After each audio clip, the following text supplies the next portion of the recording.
Welcome to HAK, the Real Size podcast with Heather, Ashley, and myself, Keira, where we dive into the personal stories of people in the entertainment industry with a little bit of cheeky banter. And today we are interviewing the fabulous Mark Rowley. So he's been in The Spanish Princess, Guns Akimbo, he's been in loads of theatre productions, and best known for playing Finland in The Last Kingdom. And when he's not acting, he is imparting his words of wisdom as the creator and coach in the actors community, which we are all members of, which is how we met.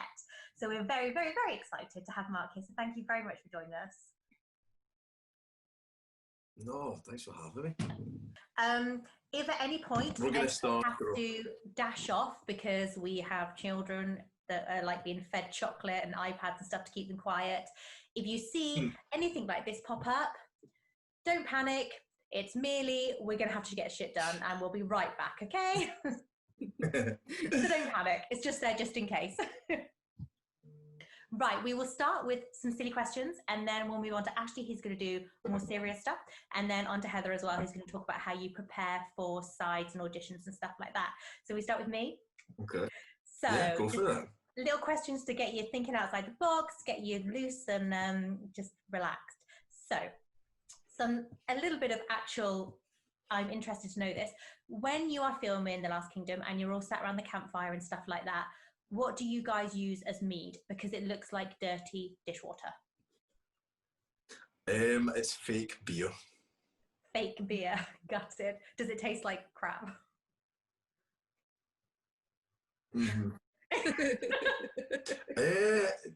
Actually, it's all right. The weird thing is, I love it because it just makes you think as if you're drinking. Like, and it's real, and it's because it tastes real. And after a while, it's really strange, but you do start to feel kind of drunk. Oh, the placebo. But I don't know. That's just psychological. I think it's just a psychological thing because it does taste like beer. Well, that's good, especially if you're doing a scene that involves you to be a little bit merry. That's perfect. Oh, yeah. Yeah, for sure. The only thing is, just make sure you pee up all the time. That's the only downside. Not the best. So sip the beer. Sip it like a cappuccino. That's the way. Or just pretend. Just pretend. That's easier as well. I'm going to be watching you now, and when I see Finland sipping, I'll be like, he's got a full bladder. For sure. Love it. So do you have a song from your childhood that you still love listening to now, but you're a little bit embarrassed to admit? Childhood? Please say it's like S7, Reach for the Stars. It could be like teen or middle school. It doesn't have to be like elementary school, but you know. Not like, I don't have anything specifically, but like coming out just now, you will come along and be like, oh my God, oh yeah. I used to sing that for, oh God, I can't even remember when. But, and then you're humming Mary Poppins. So that's me. Maybe something like that. I don't know. But I don't know if that's embarrassing. But I don't know. That's fine. That's fine. If you could only work with Alex or Arnis again, who would it be? Oh my God. My God, that's a really hard one. By the way, with any of these, you don't have to answer them. No. And you could flip it around and ask us instead, although that one wouldn't really work for us. But you can plead the fifth. We'll call you a pussy, but you can do it. I would say both would be a different energy. I know I'd have real fun with Arnis. It'd be very different. It depends what we're doing. If it's a comedy, then I think Arnis, when he's wacky. That sounds like fun. That's fine. If you could only work with Andrew Rothney or Lee Quinn again, who would it be? And we asked Andrew this last night, so.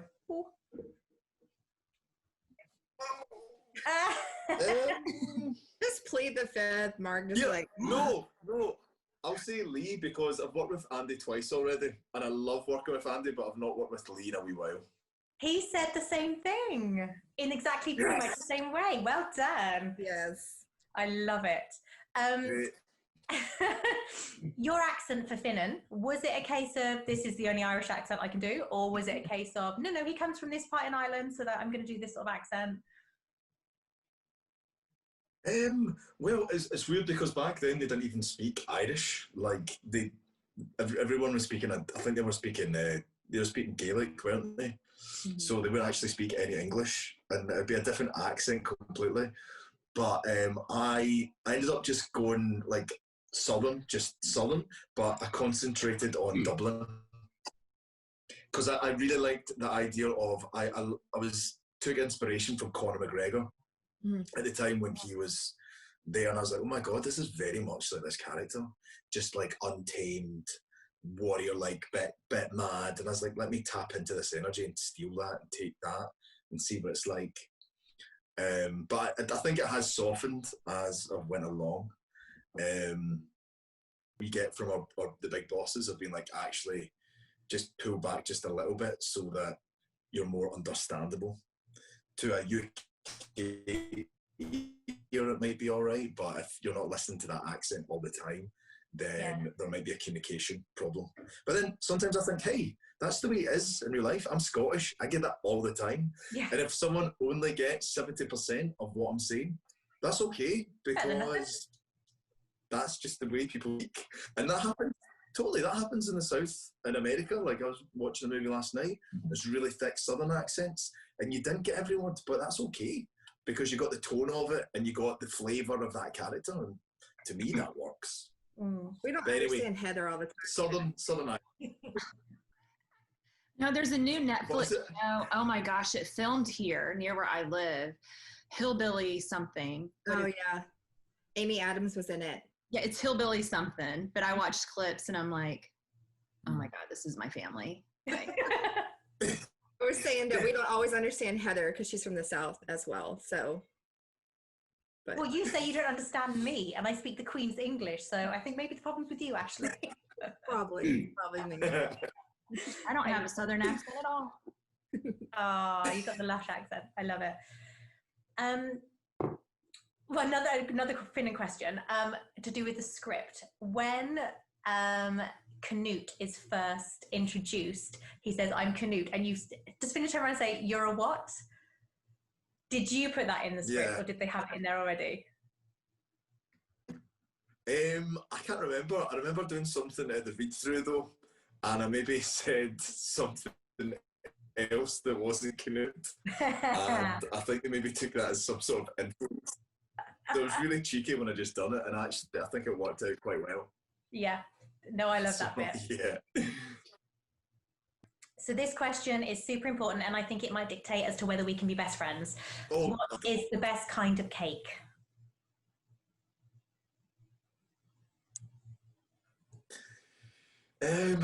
Well, if it was like last meal situation cake, then I think I would have like homemade chocolate brownie or a warm chocolate fudge cake, but it has to be warm and gooey inside, and it has to have like either clotted cream or ice cream with dripping chocolate, with like actual like melting chocolate on top. I'd say that would literally. So cake ice cream combo. Sorry. My perfect answer. You passed. Yeah. Warm chocolate fudge cake with vanilla ice cream, I would say, is my pinnacle. So that's and you went in even more detail. So I am happy with that. If you and the Last Kingdom cast were robbing a bank, who would be the brains of the mission? Who would be the muscle? Who would create a distraction? And who would be the getaway driver? Okay. Alex, the brains for sure. Like, he's so good at planning stuff. He's amazing at it. So 100% Alex. And then Uhtred, I should say, Uhtred. Could we get alive or dead? It doesn't matter. Go for it. Why do you want Clapper to be the muscle? Yes, for sure. Getaway car. Citric. Arnis is a really good driver. He's really good at driving. Then what else? Does someone else have to do something? So who's going to be the one like dressing in drag and flirting with people? Distraction. Eliza. Oh yeah. Yeah, the Queen. She's amazing. Eliza would do such a good job. Feels as if you do something fabulous, and they'd be like, "Oh my god, there's a carnival happening in the bank," and then that's it. The money's away. I do want this to be a plot for season 6. I'm not gonna lie. I feel like we created a movie just now, like a side movie. So go ahead and pitch that out.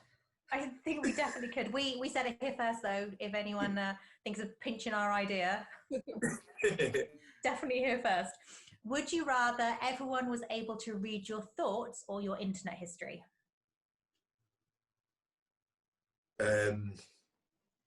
Internet history. I would say people would like. I want my thoughts to myself, and then people would steal all your ideas and all your. Do you know what I mean? Like, I'd be too. And you've got a lot of ideas, so. Yeah, sometimes you just like to. I like to just go away and just be in my own bubble. Do you know what I mean? I think so many people are like that. If someone can read your thoughts, you'll be like, "Oh my god, stop reading my thoughts. Just let me think. Give me my brain, man. It's my brain." I like the fact that you're secure enough in your internet history, so that's fine. Yeah, that's fine. They can see that.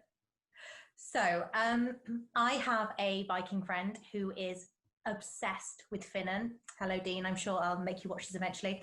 And he loves Finland so much that he legit says that he would stop watching it if they killed Finland off. So, with that in mind, if you could write your ideal ending for Finland, what would it be? Oh yeah, this is easy. He wouldn't get killed. He would just go in a boat, and goodbye friends. They're never gonna see each other again. Kind of like have a good lifestyle. He gets in a boat and then he just sails away. That is it. That's a and good he's happy, and there's happiness. That is it. Just happiness. No one's killed. Nothing bad's happened. You don't see him at the end slip off the boat and drown or anything. It's just like he sails away and that's it. Ready to do the side gig of robbing banks with the rest of the crew with the sequel we've just created. Exactly. Perfect. Yeah, keep the options open. I think that sounds brilliant. Is there anything that you're really good at cooking in the kitchen? What's your party piece you bring out?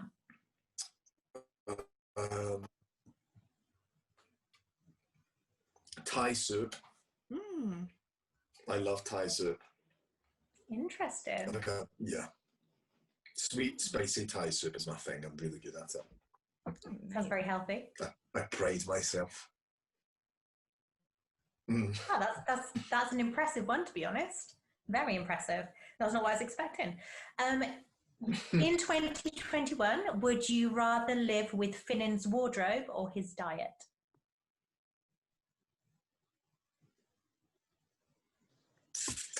Yeah, definitely his wardrobe. Yeah, you'd be happy with that? Yeah, because I think he drinks too much. That's not entirely He's bad. definitely got a problem. Yeah, We all need to drink it a lot in 2020. So. Yeah, a lot of people have. A lot of people probably associate with him now. They're like, "Oh my god, I know how you feel." I love it. If you could recast any film with the Muppets, what film would it be, and who would be your human actor? No, maybe something like. The first thing that came into my head was Saving Private Ryan, but that's pretty dark. Do you know what I mean? No, I love it. But maybe there might be something poignant in there that these furry characters are doing it, and then when they do like something, one of them tragically dies, people are like, "Oh my god, that's so sad. Big Bird is dead." You're like, "Yeah, like a real person died." Maybe care about that. And then Animal would just go batshit crazy. Well, yeah. I mean, if we're going the comedy route, then maybe Dave Chappelle. Ooh, yeah, that's a good one. Someone said There Would like Be that. Blood was their Muppet movie. So I think Private Ryan's like along the same as There Would Be Blood with the Muppets. That would be good. Let's try and get that one to happen as well. Something, yeah. Which sport do you think would be made funnier if there was a mandatory amount of alcohol involved?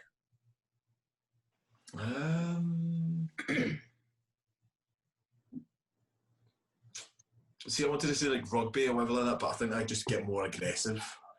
So yeah, I know what it is. See that one that they have to push that thing in the ice and they have the brush? Curling. Curling. Yeah. Yeah, that'd be hilarious because they just fall over all the time. That would be brilliant. Really They just like take a run and shoot themselves down there, wouldn't they? Totally. That's what I do anyway. That's a good one. I would have never thought of that. But That's a good one. What did Andrew say yesterday? He said some form of gymnastics. He said dressage. Oh, dressage with the horses. Yeah. Horses. But he wanted the horses to be drunk. That'd be so good. Good, wouldn't it? And we decided that Quidditch would be an interesting one as well. It was like, Oh yeah. yeah. So this one I think is very pertinent for the finale of 2020 coming up, because we never know what's around the corner. How long do you think you'd survive in a zombie apocalypse? Well, where am I? Where do I start? Is it like right now? Yeah. Starts today. You walk out of the office and it's happened. 12:01 tomorrow morning. And how like overly populated is the zombies, like the apocalypse or whatever? I like the details. Okay, so we're going with season 1 Walking Dead, where they're still pretty fast, and there's a lot of them. God, I don't think it'd last that long. I don't think it'd last that long at all. I've got a Toyota Yaris. That's my little go-kart car for getting around the place. So I'd probably about 4 zombies could pick up my car and just throw it away. So that's not going to be the best. Or actually, I wouldn't last very long at all, or I would last like a ridiculous amount of time because I would just act like a zombie. Oh, I pretend to be a zombie, but if a zombie could like smell you and be like, "No, this guy's not a zombie," then I'm screwed. Well, I don't know. After a few weeks of no running water, I think you smell exactly the same as them. Maybe. Well, there you go. Probably less. Talking to fighting styles, how do you decide how Finn's going to fight in a fight scene? Is this something you come up with, or you discuss with the stunt guys? Yeah, so brawler about him. He does quite like the Glaswegian kiss. I mean, not quite as much as Father Bioka did, but yeah, it's kind of like my double kind of knows how I like to kind of fight. Yeah. Yeah, I like that kind of vicious, just aggressive, violent, no messing about kind of style. So yeah, and then they just choreograph it with that in mind. So really, when I think of Finnan, like to me, it's like a shared part because my double does so much as well. So I feel as if it is shared. Yeah. And we do help each other out and come up with ideas. So they'll present that kind of fight style or a choreographed fight, and then I'll be like, actually, can we try this out? Or that doesn't feel natural to me. Can we maybe try something like this? But most of the time, as we do it, like we do it more and more, it's very much like, oh, cool, yeah, that's how I would do it. That's how I'd want it. Because we're starting to think like the character. Yeah. Which is really interesting because his first language isn't English, but he understands the physicality of the character, which is really cool. So we both meet each other on that level, which is really interesting. And we don't need to communicate with, speaking English as much because we can do that through the movement of the character. So it's really weird how we've managed to kind of, our minds have met like that. Well, that's brilliant. But it works. Yeah. Do you think the other cast have got that with their stunt guys as well? Yeah, I think so. Yeah, for sure. Yeah, I think it is that shared experience. Yeah. They really get it. Yeah, brilliant. For sure. Well, thank you so much for doing my silly, ridiculous questions. Now, actually, that's cool. I love that. Yeah, sorry. I have some more serious questions, but okay. You can put your Mark humor behind it. So our first question always is, what got you into acting? What made you want to become an actor? I got in really by mistake. And also, my mum ended up pushing me when I was really young to go and do something. I wasn't really motivated by school a lot. I was kind of like the class clown when I was younger. And so she ended up putting me into like this youth theatre, which was based in Scotland, called Pace. And I hated the first day. I remember the first day, it was ridiculous. Did you guys ever have this in the States? You would have like popper trousers. Like it was like tracksuit bottoms and you could like pop them and they could come undone. I think. Oh my God, we had those for basketball. Yeah, right. Oh, so I did that. For warm-up. Yeah, totally. You do that. I remember once, the first time, I was like pretending to be an animal and all this stuff, and I was like, oh my God, this is totally not for me. And then I remember someone just tried to rip my trousers off. I was like, what the hell is this? This is insane. Just got like pop them off in one go. I was like, what the hell is going on? This is not right. This is so weird. And then I was like, look, Mum, I hate acting. I hate drama. I'm never going back there again. And then it was like 2 years later, she ended up putting me back. And again, she's like, why don't you just try it? I was like, look, I've tried it. And then that was the first time that I loved it. And it was really good. And it was the first time, I remember my mum thought that I got into trouble. And because the acting teacher wanted to see my mum at the end. And she's like, what the hell have you done? What have you done, man? What have you done? And then she was like, I need to have a word with you. And she ended up taking Mum aside. And then I was like, oh my God, what the heck? Can't do anything right. And then my mum was really happy. She was like, she said you were really, really good. And you've got a gift, or you're natural. That's your talent.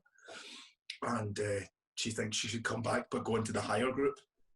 And I was like, what? I was like, that was the first time that someone said you're good at something. Where I think in school, because I was dyslexic, I think it was quite hard for like to find something that I was really good at. And then at that point, someone kind of went, hey, you've got a skill, or you have value in this field. And I think I loved that.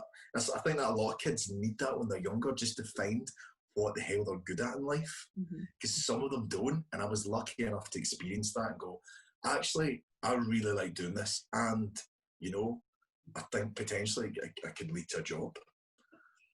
And it did. I think I ended up starting getting more, working at 14, 15. Were you working then, or were you just training or doing plays? And No. So we ended up winning. It's actually with Lee. That's how like I met Lee and everything. We ended up winning this BBC Blast competition. So it was like a talent competition to the BBC, and we ended up.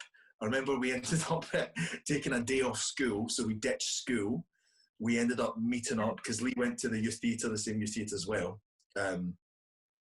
We ended up ditching a day off school. No one knew about. We got a camera recorder. I think it was one that I actually had, or was it one that we borrowed? Anyway, and we filmed these like comedy scenes, just sketches, and we edited it up and we sent it off. And we thought that we wouldn't win because it was like a UK talent pool thing, and they loved it. And then after that, we managed to meet like talent producers and various other people, and they liked it so much that they ended up letting us do a show at the Spiegel tent, which at the Fringe Festival. And they recorded it for Radio 2, and so we ended up writing sketches all together for BBC Radio 2 and BBC Radio 4. How old were you? It was really cool. You were 14 or 15? 14, 15, yeah, and then that went on until I was about 17. And then after that, it was drama school. And but it was really fun. Did you go to? The Royal Scottish. I went to the Royal Scottish. What was your process? Did you go there and audition? For people in America, like, what is your process of getting in drama school? Yeah, so it's very similar to how you guys do it. You'll just audition to get into the drama school or whatever you're studying, university. You'll do like an audition, then you'll get callbacks, and then you'll get your material get worked in the room, and then hopefully you get accepted. You get some people get like an unconditional offer, or some people get put on a waiting list. Okay. So I was quite lucky. I went in and I'm actually getting an offer, and that's the kind of place I wanted to go because they let you work as well. So when you get to your second or third year, they let you take other projects, like professional projects. So I was thinking, actually, this might be really cool. Where if I can just do 1.5 years and then hopefully bag a big job, then I'm laughing. But I only managed to get one. But hey, one was good. One was good. One is all it takes. Yeah. So Exactly. So in your years, it's 4th year, right? You guys do a production. Is it 3 years? Yeah. Right. We like to do I think things that's what you fours mean. over here. Okay. Yeah, So you your did third 4. I never get why you guys do 4. It's like so long. It's the same to be a doctor. We're pretending to be doctors. We don't actually have to be a doctor, so I don't think we need 4. Because the first year is just full of like fluffy crap. Yeah. It's we could do like a soapbox for each of it, but it's basically a moneymaker is what it is. And then I get really confused when people do like 5 years. I'm like, what were you doing in the 4 years? Like Drinking. I don't understand. Like I got 2 degrees in 4 years. What have you guys been doing? But so in your 3rd year, you have a big project, right? And then you have casting directors or agents come there and watch your show. Is that how that goes? Like a show. Yeah, so people can come and watch. Yeah, it's a showcase, so that's the main one. But you'll have professional plays that you'll put on, and then agents and cast directors can come and see it. But the main one is really the showcase. So all the agents in London would come together and just watch this showcase, and you've got 2.5 minutes, I think, is your allocation time to basically show your talent that you've learned in like 3 years. So, yeah. How did you prep I think it's for 2.5 to 3 minutes. Sorry? How did you prep for that? Were you given like, these are the things that do well? Did you have to pick out your monologue or whatever you did to showcase? What was your process in that? Just finding good scenes that make you stand out, knowing what you are, like what your casting is, how they would sell you, and then embrace that, and then find a scene that matches up with your casting, and then just present it, and that's it. Something funny and light-hearted as well. You definitely need something light and funny. I think if you go too dark and heavy, it's an hour, maybe an hour and 20 minutes out of an agent's break, like their lunch time. So they don't want anything too dark. Yeah. You know, like entertain them just a little bit. So once that happened, is that how you got your first agent? Is right out of school, or how was that process for you? I actually had an agent. I ended up having an agent. I got picked up with another agent actually. So I ended up doing that one job that I got. It was with Jason Isaacs, and I ended up picking up an agent through that project. But then when it came to the end of my training and the showcase, there was just another agent who came along, and I was moving to London, and they were based in London, so I ended up going with them instead. So I had one during my training, and then I had one at the end. Okay. So you did some research on you. You were the youngest Macbeth in Kit Muckman's play. How did you prepare for that role? How did you take something that's usually done by a older or mature actor and give it this new, fresh life, basically? Well, the way I figured it, if I could go back and do it again, I would definitely make him that he's 24, 25. I'd definitely make him more bigger, or work in the physicality more. Definitely make him bigger. But my thing is with Macbeth, I don't understand why he's always so old. Like so many productions, he's really old. I'm like, that doesn't make any sense. Because I think it'd be easier or more interesting if Lady Macbeth was older. She was the smartest one, and actually he was really easy to, manipulate if she wanted to. And he does everything, and there's a real interest, and I think there's a nice flip if you have a younger Macbeth and a younger Macbeth and an older Lady Macbeth, because you have that influence, and you have that wanting to redeem yourself as this heroic male character. Do you know what I mean? Yeah. And prove yourself to be worthy. And I think there's something really interesting in that. I was like, oh, something there. And as well as that, when you're old, he's described as like some fierce warrior.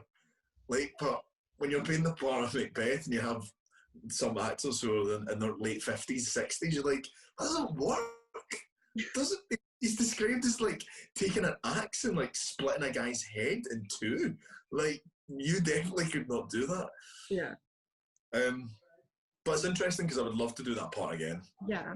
What with your audition with it, did you just say, I'm just gonna try it? Like, or was your agent said, hey, there's this role, you know, it's usually played by older people, but let's give it a whirl. Like, what was your thought process on that audition?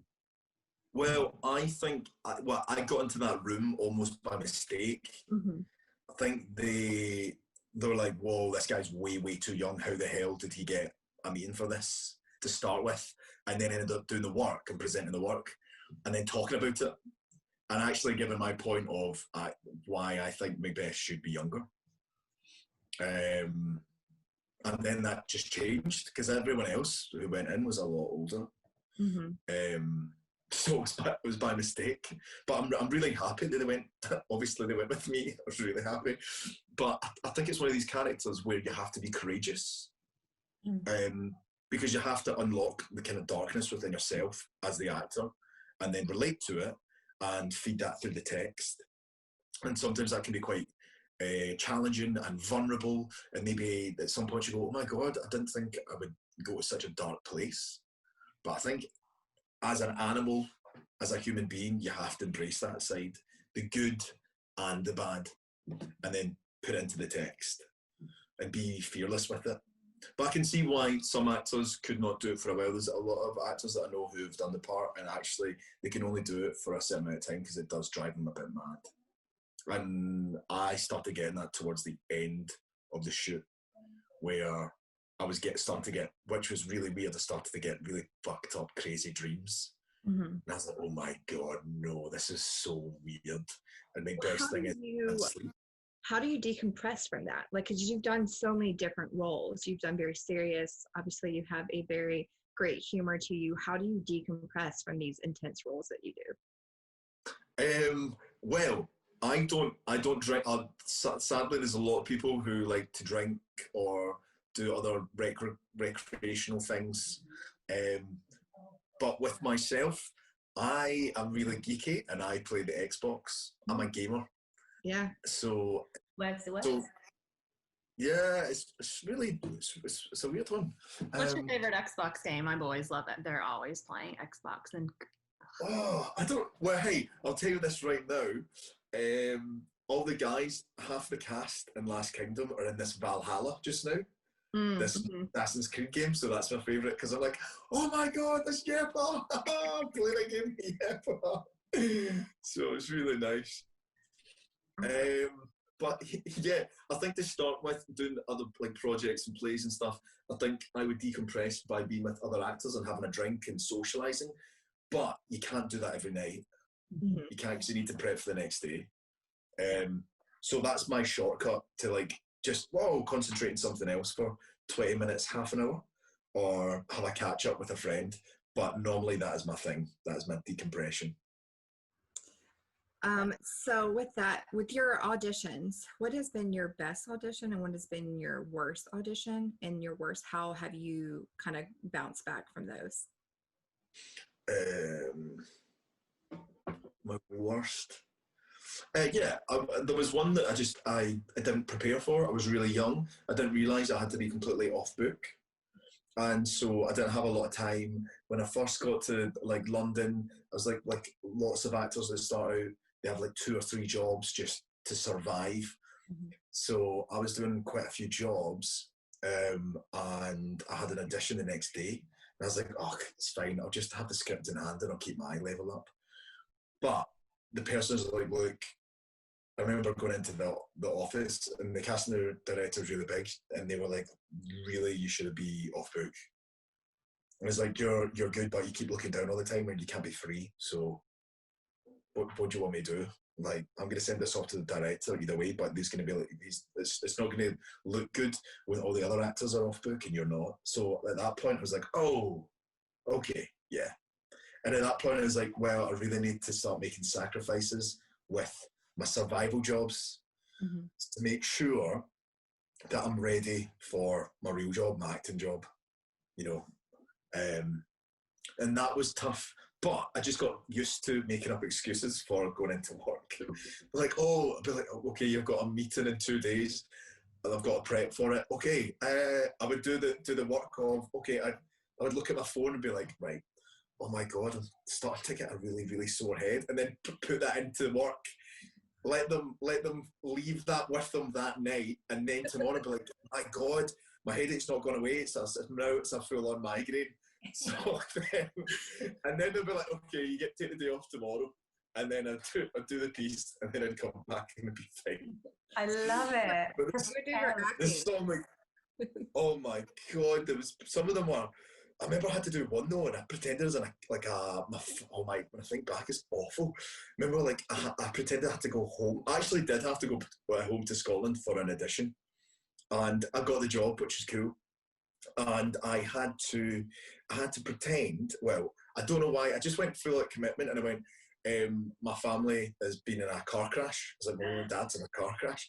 Can't believe I went there. And they're like, oh God. Wait, were they not in a car crash? No, they weren't. That's really awful, bad. Tempting fate. Really why would you do that? Did you get the role? Well, this is the thing. They were really, the person who was really caring. Were like, oh my God, go home. I'm like, yeah, I'm going to go home just in case. I think it's going to be all right, but my mum's upset or whatever. And it just got massive and huge, but I got a whole week off. So that was okay. And then after it anyway, I had to give up the job because I got the part. But that was awful. But I can't believe I should have came up with something else. That's really awful. That's terrible. Yeah, it's really awful. Yeah, were you like really nervous for your parents to drive at all? Like after that? 'Cause I would have been like, don't get in your car, Final Destination. Like, I was more nervous I was going to get found out. If anything, it was a really good acting exercise because I was like, this is it. I'm just freestyling. I'm making it up. I'll keep it up. And then I'd be like, right, I have to remember what I said. And so I remember going back, and then someone would be like, how's your dad? Yeah, my dad's, yeah, he's getting better. He's getting better. But he's all right. He's fine. He's all right. He's fine. I'm happy. They're like, fuck. So after school, after you finished, you moved down to London? Is that what, was that where you're Okay. And then you just working from there. I'm sorry. I can't. Working from there. Yeah. I'm trying to recoup from your fake. There's like, hopefully whoever you worked for is going to listen to this and be like, I knew something was going on and he wasn't, parents really didn't get in that accident. Oh, Heather, you missed it. Yeah, basically to get out of work, he lied and said his parents had been in an accident, a car accident, so he could go home for the audition. No, I suppose though, like if you have like maybe if you had like a sore head, that's only going to buy you a day off work. That's only get you a day. But something is crazy like that. Like there's been a serious car crash. Because no one would be that dark to lie about that, would they? Yeah, exactly. No one would go that far. Thank God it didn't take it any further. Mark says, hold my beer. Yeah. You can only have so many migraines a month or they're going to know something's up. Oh my God, that's hilarious. Okay, so how has your life changed as you have landed bigger roles? I actually tried to watch Guns. I'm probably going to say this wrong. Is it Akimbo, sorry. Akimbo. Yeah. Funny enough, I tried to watch it with my kids and I was like, this is not appropriate. How did you go from like that role to any other role? Like how have you maneuvered through your roles? Does that make sense? Should I just edit that? What do you mean by maneuver? So how do you pick your roles? Because I feel like you've done a little bit of everything. Like you've done your theater, you've done like those crazy scenes, and then you've gone to like a serious but still fighting scene as Finnier. So how do you, like you talked about a brand earlier, like, but I feel like you've got a very good brand because you're not pigeonholed for period work. You can do modern work and, you know, you can do theater. So how did you, I guess, brand yourself to be multi-talented? Well, I probably just have to thank my agent for that. Like, I think it's just putting up for put me up for parts, really.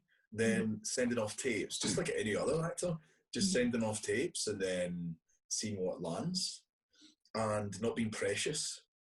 I think you do have to have some sort of strategy, but it's really liberating to like go up for everything and anything, and not have to be in some sort of a box, you know. It's really nice to just go off and do something completely different. Yeah. And I like day parts more. I like exploring other parts of myself and exploring other characters, or taking influences from real life and putting into other characters and just trying stuff out. I would hate to do the same part over and over and over and over again. Then that's why sometimes theatre is so enjoyable, because you rehearse it for a month and a bit, and then you'll maybe do it for 3 months, and then you let it go, and then you get to do something else maybe completely different, which is really cool. Yeah. We know you have like a ton of ideas. So when you go into audition, was there a point in your career where you felt more confident or free to make those really bold choices and be confident in those? Because we've always been told, look at the script, see what's in your sides, but then go for those bold choices. So is there a point in your career where you were like, I'm just screw it, I'm doing it? Or do you still sometimes hesitate? Now and again, I'll only hesitate if I think it's going to go too far, or if it's taken away from the idea, the original idea, or the script, and maybe they'll get offended by that. So I'm always aware of that. But at the end of the day, I think they're employing you for you as a creative.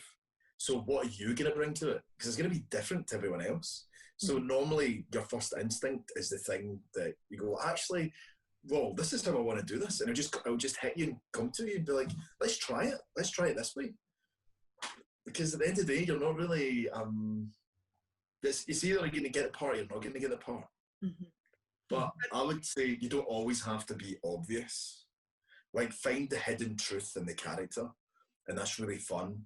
Or that little edginess that maybe when you first read it is not there. But your instinct is going to just take you in a really crazy path. And most of the time I'll read something and go, oh, I've got an idea, or this is interesting, and it just comes to you and you just run with it. And it's so liberating. And the most important thing to do is not to doubt yourself. I think there's a lot of young people who come out of these drama institutions and they're not full of confidence. And you need to come out and go, right, I kind of know who I am or what I am, and that's what they're going to employ me for, you know. So about being bold, yeah, I think you have to be bold in life. There's just so many people out there who want that part just as much as you. So give it your shot, give it the version that you want to do it in, and you know what? They might really, really like it, or they might not, and that's totally cool. But you've done your version, and that's really important. So do you have any rituals that you go through before an audition, before a self-tape, to get you in the mindset? Not really. I'll do the prep work with the script. Like, I've got sheets that I'll use that I've developed for myself, and I'll go through. It's like a checklist, and I'll go through it, and I'll make sure that I've answered all the questions. And by answering all the questions, I'll find out stuff about the character. Yeah, and then it's going to be different every time anyway, because every character's different. So I'll do the work before, and then I'll just work it. I'll do one wild card, I call it. That's always the one that I book the job, is the version that I want to do. That's, if I can turn up on set and do this version, I'll be happy. This is the way I see the character. I'll do that version, and then I'll do a safe mode. I'll do one version where if the wild card is too much, my agent has the chance to put in the other tape if they want. But most of the time, if not all of the time, they pick the wild card. Wow. Nice. Because they know it's full of my passion, my fun, and it's my version. Nice. And either they're going to love it or they're going to hate it, but they're really, really good odds. Do you have any ambition to want to move into directing or producing like in 10, 15, 20 years? Yeah, I would love to. I think I would love to. I think, yeah. It's definitely more things that I've got ideas, and like because I was writing with Lee when I was younger, it's definitely something that's still there. So I would love to come up with, yeah, I'd love to start writing again and potentially get into directing. But I love the idea of creating something, so creating a show. So I would love to come up with a concept and a script and then present it to someone. I'd love to do that. Mm-hmm. Do you do a lot of accent work? Like we know you've got your Irish, and then in Gums of Akimbo, it was definitely not Scottish. I love working outside of an accent because I feel as if it changes who you are, and it's just so fun and liberating. And I think it's that thing as well that you can separate yourself from the character. Mm-hmm. So I remember in drama school, like actually as a teacher going, "Oh, you using that as a technique in separating yourself is not bringing you closer to the character, but actually sometimes it's really nice to play like characters you don't like or people that you don't like, and have a different voice or a different quality it separates that person from Mark." So yes, I'm infused in that person as it is me playing it, but at the end of the day, I can like kind of like go, okay, that's not Mark, because Mark's not speaking in a Scottish accent. No, because Mark is speaking in a Scottish accent, sorry, and the character's completely different. So I think it's a nice coping mechanism as well. But it's really fun. It's really fun. I love it. I love it so much. You're good at it. I was going to say, do you prefer to play characters that align more with who you are, or those that are just completely different and not Mark? Oh, completely different, because then I really need to work hard. Mm. I really need to work at it. So what would your like dream role be that's completely different from you? I thought, yeah, I said this, like, someone asked me this recently, and I thought something like really complex, like some sort of like serial killer or something like that. That's what I was thinking in my head if you were going to say serial killer. I guess because I'm watching Dexter right now, and I'm like, Dexter. Something like that would be so interesting. Mm-hmm. Or like, I don't know, like some sort of gangster type, kind of like, I'm definitely not like that. So maybe something like that would be really interesting just to explore. Have you had a favourite role that you've done so far? Yeah, I loved well, I love Finland. I love playing Finland, which is really cool. But I thought one of my favourite roles was the James plays, the National. I really liked that when I was younger. That was really cool. Yeah, and I can play it different. Well, not completely play it different every night, but I love that character because he could go to such happy places. He could be so happy, almost bipolar to a certain degree. But he could be so happy and ecstatic, and then he could be full of absolute despair. And I love that journey of showing this complex character, you know, because we're all complex creatures. And I'm like, that was a dream part. It was so good for doing that. And then second to that would be Macbeth, because it was just so complex as well. Well, 2020. And you think that? Sorry, go ahead. Oh, sorry. No, go ahead. Finish what you were going to say. No, I was just saying, because you get to access these raw emotions that you don't really get to do that in real life, you know? It's like, it's weird. It's weird. I suppose as actors, we have to draw upon ourselves and really think about what we would do in those given circumstances. What would we do in that situation? But forcing yourself to think, oh my God, what would make me kill someone is pretty screwed up. Yeah. But I think a lot of people can get there really quickly. That's the mad thing. And it doesn't actually take a lot of effort. So I think yous are all mums. And if anything happened to your kids, you would go into like wild mode. Not to batshit crazy in like 2.3 seconds. Yeah, totally. And so we have that in us genetically, whatever that makeup is. And I think if you tap into that, you can go, okay, right, so I could do this. So then you start to manipulate it into the character and go, right, okay, so this can work. I can now see his perspective if I change and mold it so it seems, so it works for me as Mark, which is interesting. Mm-hmm. Well, 2020 definitely sucked in a lot of ways, but one thing I am like super grateful for was your launching of the actors community. Like it was such, like, I know for me, it was like at the absolute perfect time because I was stuck at home looking at, like, reflecting on my life. Like, what do I want to like do? And I literally, like, honestly, I just like totally stumbled across it, like Googling random like stuff. And I was like, oh, what's this? And I click on it. I'm sure was it something you've always wanted to do, is to create like this community, or because lockdown happened, it just popped into your head? I think I always wanted something, yeah, for sure. But I think as an actor, I wanted a community. So I was like, there's nothing here, especially in London. I think a lot of people just think, oh, once you've trained, then that's that's it. But it's not. You have to constantly like develop your craft and try and get better and better. Like an athlete always trains. So I think for me, I was like, I've not found this yet, and I would love to create something where like other like-minded artists and actors can come together and just work, have a laugh, and encourage each other to be like the best we can be. And I always had that. It was always a thing of I'm never going to be able to do it though, because luckily I keep getting work, which is great. And then we all went into lockdown. When we went to lockdown, I was like, well, I have to do this now because I can't look back and go, why did I not do it? So I was like, I have to do this, and I'm so glad I did. Because hey, this all happened, and I got to meet people, and it's really cool. I think the idea of sharing knowledge, I think it's so sad because that's what people used to do back in the day.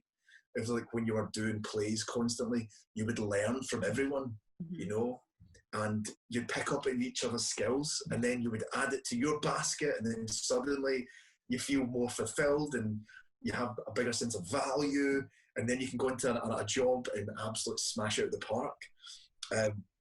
So yeah, it's something I've always kind of wanted to do. And I think the aim would be, it was really simple to start with. The aim at the start of it was actually to have a place where we can all meet up and have like a Sunday lunch. And then like do an acting class, and then we all go for lunch after it and then have beer. So then once a week you get to catch up with friends and you get to work in the room. And we were like, I think that would be really cool, and a lot of actors would absolutely dig that, you know. And then have a community, like a support group. But maybe, hey, that will happen. Maybe that will happen after this virus. I think what you said is really true in terms of how we used to share knowledge and stuff. And I think that's one of the biggest reasons we wanted to do this, is because each of us have seen various professionals or semi-professionals or working actors, and maybe a self-tape or an audition or something they've done, and they're not quite hitting it. And I think they don't see that, as you said, after you've finished your formal training, like the skills aren't there. There's no one there to hold your hand to then tell you how to carry it on. And I think we've done a few podcasts now, interviews, and every single time there's been that moment when I've been listening to the person talk and I've gone, somebody somewhere is one day going to listen to that, and they're going to be a struggling actor, or they're going to be thinking about acting, and that's going to hit a spot, and that's going to change the course of what they decide to do, because there's so many amazing nuggets of information that people have come across. And I think that's such a beautiful thing. I mean, obviously you started with the actors community, and we're so honored to be able to, you know, partly carry that on to a degree, is to just keep putting those little nuggets of wisdom and truth out there for someone to grab hold of, because you never know where it's going to end up. Yeah, no, you don't. But I think it's just inspiration, isn't it? Like, it's always good to be inspired. Yeah. And take that, especially I think in our game we need that as much as possible, because there's so many low points where people say, no, you didn't get this job, no, sorry, no. And I always say to my friends and family, like imagine going to a job interview that you really want to get that job, and then you do it 250 times, and then it's mad, like just constantly, nah, oh yes, we really wanted you, but it's not going to work out, or whatever, and that's just part of it. So I think you do have to have something like this, you know, so you can lift each other up.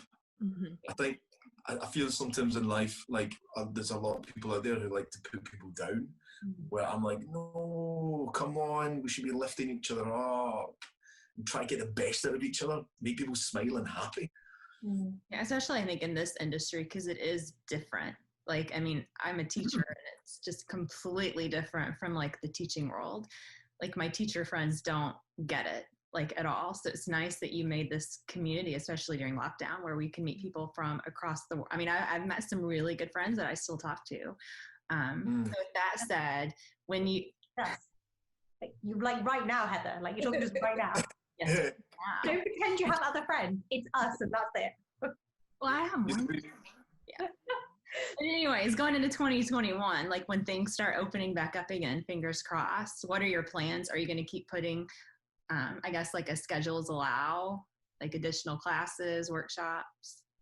Yeah, I think so. Like, I'm just trying to get all my, I'm just, as I go to each project, I'm just saying to my friends or people I've worked with, look, can you come on and share your knowledge? Because I know that you have 3 weeks off between now and your other filming job. And I know you're stuck in the house because you're looking after the kids. So why not come on and then like help inspire people? And so I think, why don't you go speak to the girls on the podcast as well? See, there you go. Yeah, do that. Exactly. Do two things at the same time.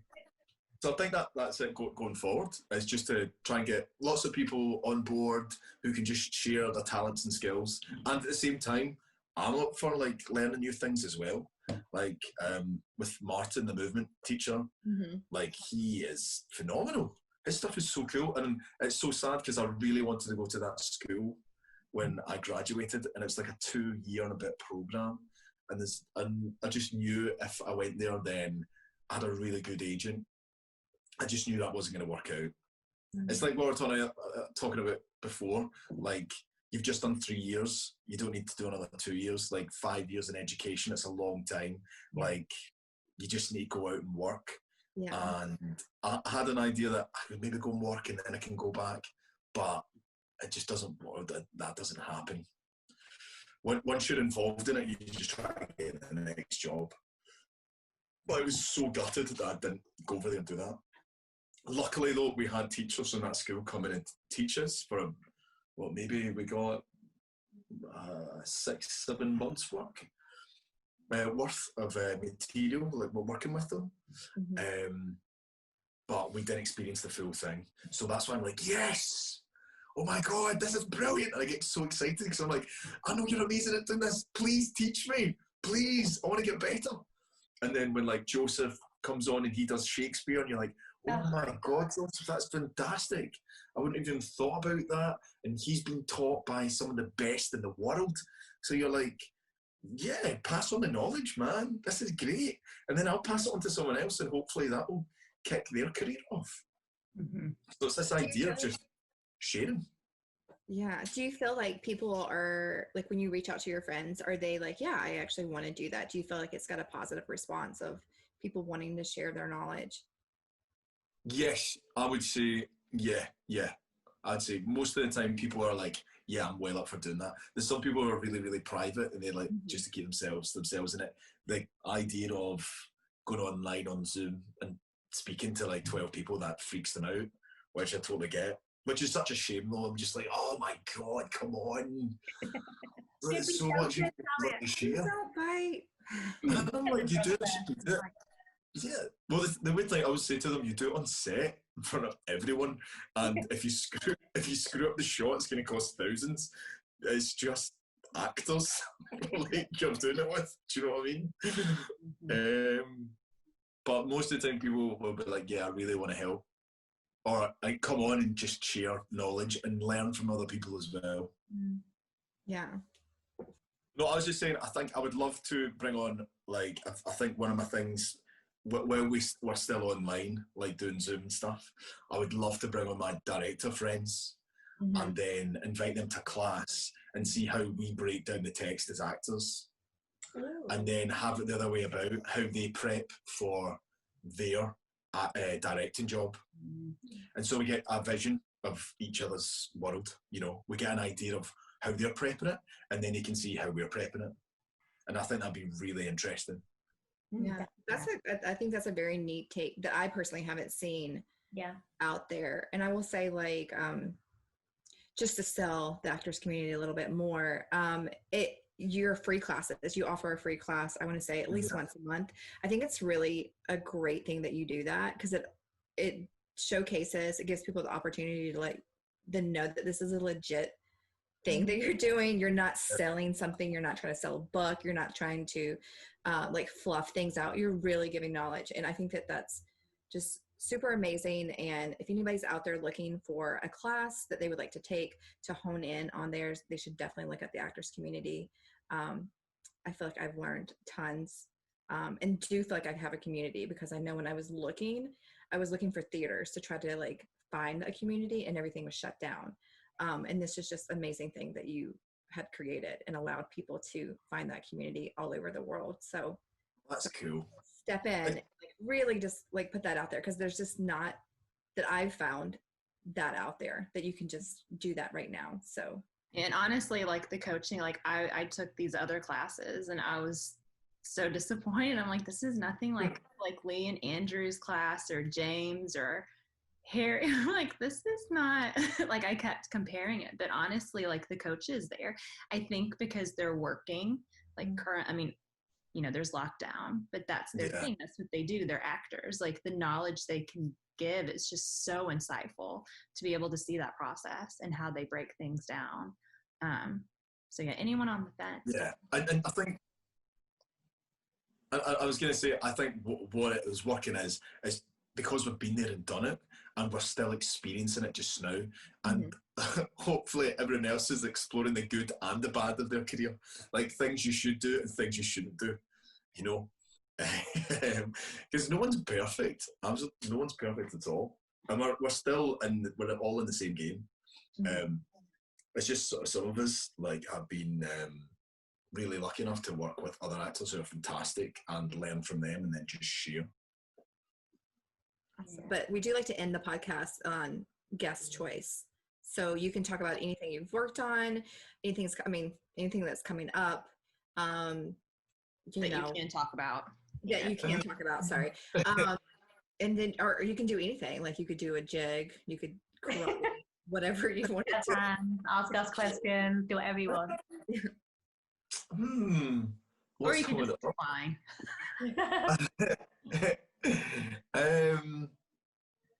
What's coming up? Well, so many things I can't really talk about, but I hear one thing. I've started writing, and there's lots of competitions and stuff coming up just now, and it's really exciting. I've got some ideas, and someone really liked something they're writing, so hopefully that will become something. I think that's the first time I went, oh my God. And it goes back to little young Mark, where someone went, hey, you're really good at this. Well, that's happened again, where someone went, oh my God, that's actually really good. So, and it's really nice to experience that as a 30-year-old man. Oh. So yeah, that's really cool. So yeah. It's just nice to know that I can go back to writing it and I still have it. So yeah, if the acting doesn't work out for you, you know, you can fall back on the writing. Mr. Like into the Netflix show.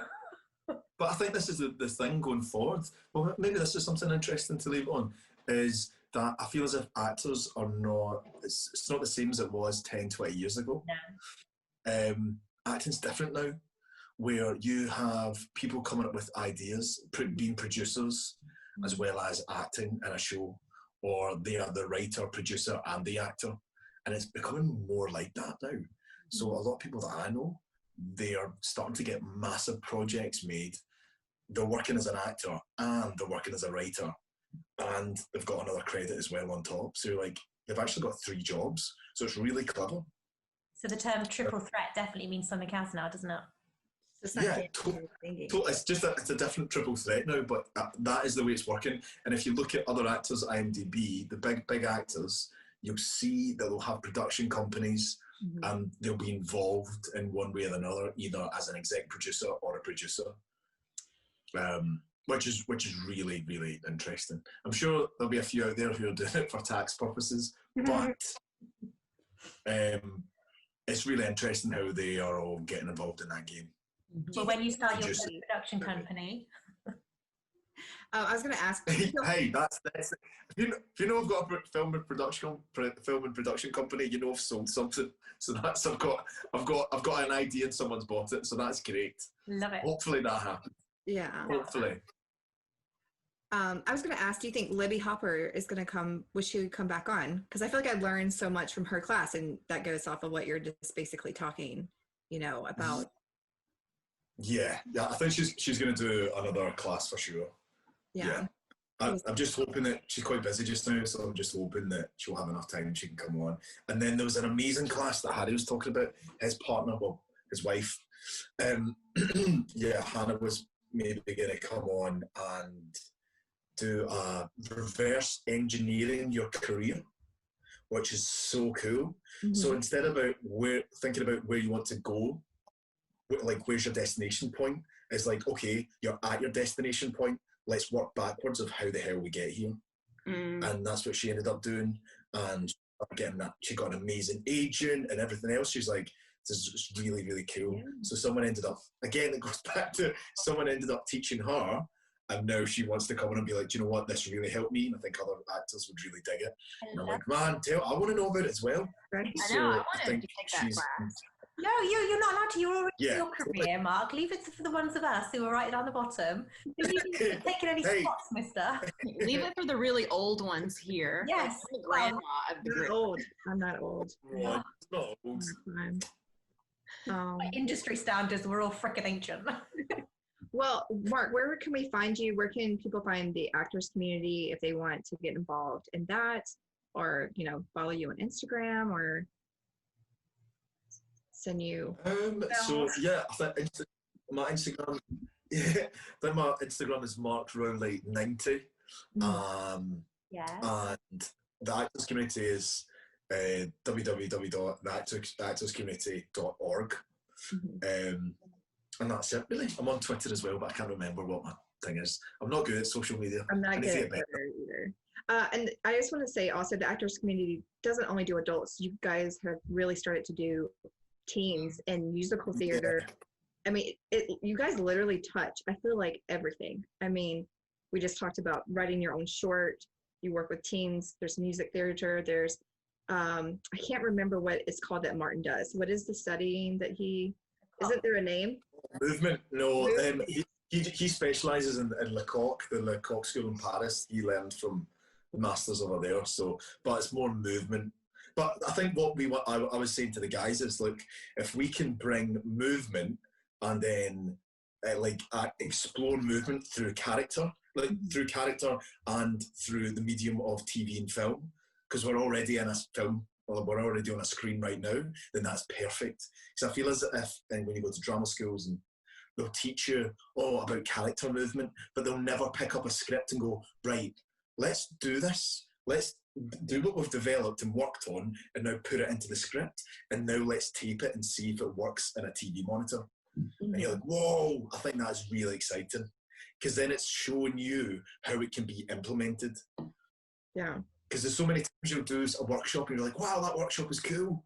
But it's all about taking the knowledge and then actually putting it into work, using it. Well, thank you so much, Mark, for being flexible and for coming on our podcast. I hope that you enjoyed it and really don't feel like it was a waste of your afternoon. It's such a lovely idea. So cool. Oh, thank you. What are your plans for New Year's Eve tonight? Yeah. We're going to go on a midnight walk. Oh, that's lovely. Yeah, crazy. Oh, well, most of us are just going, I'm just going to be in bed by 10. Well, have a wonderful evening, whatever it is you're doing tonight. Thank you so much for spending time with us.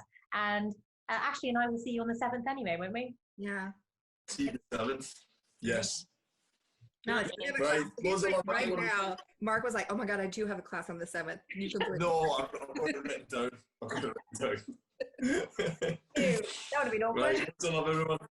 All right. I know. See you. Right, see you. Take care.